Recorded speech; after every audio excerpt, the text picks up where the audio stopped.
Masyarakat ekonomi ASEAN menjadi peluang dan juga tantangan bagi sektor keuangan. Di tengah tekanan perekonomian global dan juga kondisi ekonomi domestik yang belum stabil, Otoritas Jasa Keuangan mendorong industri jasa keuangan meningkatkan kemampuannya dalam menghadapi persaingan regional di masyarakat ekonomi ASEAN atau MEA. Tahun 2020 akan menjadi tahun yang penuh tantangan bagi perbankan nasional. Sebab pada tahun tersebut sektor perbankan akan bersaing dengan perbankan regional menyambut masyarakat ekonomi ASEAN. Otoritas Jasa Keuangan atau OJK terus mendorong perbankan untuk meningkatkan kompetensinya, mengingat Indonesia masih menjadi negara terbesar yang menjadi pendorong ekonomi kawasan ASEAN. PDB Indonesia mencapai 36% dari seluruh PDB di kawasan ASEAN. Meski PDB Indonesia cukup tinggi, aset perbankan nasional terhadap PDB masih terlalu kecil dibandingkan negara kawasan. Total aset perbankan Indonesia hanya 55% terhadap PDB, lebih rendah dibandingkan Filipina, Thailand, Malaysia, maupun Singapura yang mencapai 359%. Integrasi secara terbuka antar perbankan menurut Ketua Dewan Komisioner Otoritas Jasa Keuangan, Mulyaman Hadad, baru akan dilakukan pada tahun 2020, karena saat ini perbankan belum sepenuhnya siap.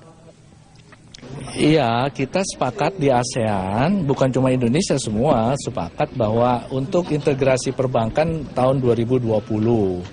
Karena memang disepakati banyak pekerjaan yang harus dibereskan dulu agar bisa saling menguntungkan, ya, sehingga kita dikasih kelonggaran sampai 5 tahun pada waktu itu untuk mempersiapkan beberapa area. Tadi saya sebutkan ada 4 area itu. Ya, pertama terkait dengan kompetensi, kedua terkait dengan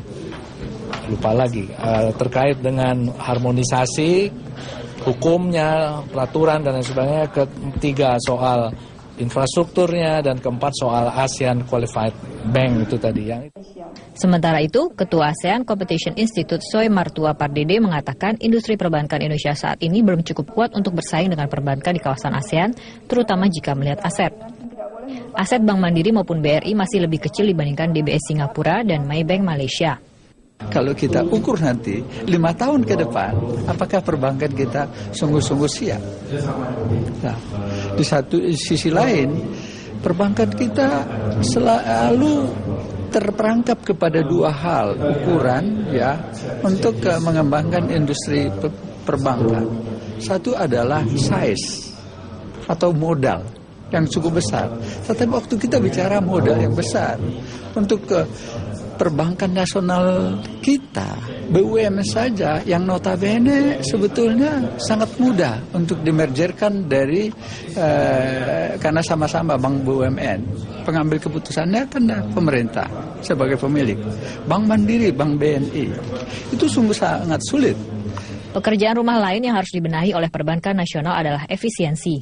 Berdasarkan data OJK, biaya operasional atau BOPO perbankan masih di atas 75%. Lebih tinggi dari rata-rata bank di ASEAN sebesar 56%. Pengembangan perbankan untuk menghadapi persaingan regional perlu dilakukan, namun tidak boleh mengorbankan stabilitas sistem keuangan di kawasan. Dari Jakarta, Laraza Anissa, Wike Risesa, Metro TV. Ya pemirsa, tuntas sudah Metro Bisnis pagi ini. Metro Bisnis nanti akan hadir kembali pukul 14.30 waktu Indonesia Barat. Saya Zilvia Iskandar pamit undur diri. Terima kasih, sampai jumpa.